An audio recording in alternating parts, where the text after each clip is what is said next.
Alors j'écoutais ce matin sur France Culture,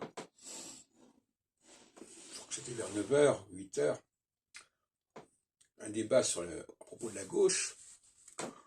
Et ce que je note, c'est surtout justement l'absence d'une prise en compte de la psychologie.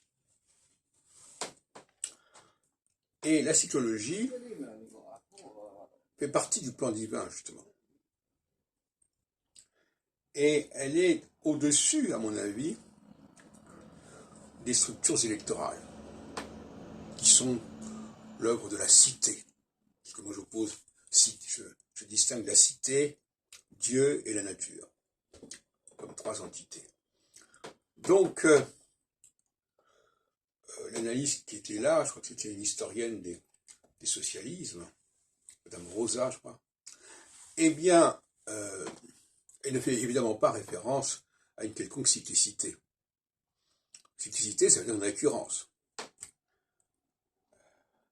Elle n'explique pas la faiblesse de la gauche par une phase qui ne lui serait pas propice. Elle explique ça par un état de la gauche dont elle ne voit pas comment il pourrait se rétablir en quelque sorte. Elle ne le situe pas dans une quelconque chronologie, une quelconque cyclicité.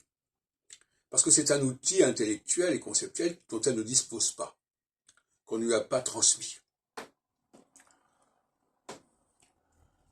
qui est le problème de l'équinoxialité, la phase équinoxiale étant favorable au socialisme, alors que nous sommes actuellement dans une phase opposée, la phase solsticiale.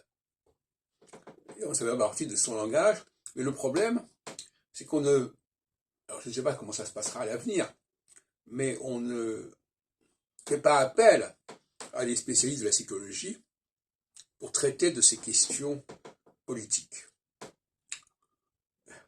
Or, précisément, toute la politique est une question de psychologie, puisque, par définition, il y a des questions d'alternance, il y a des questions d'élection qui vont dans un sens ou qui vont dans un autre, et on est bien là dans la question de la psychologie.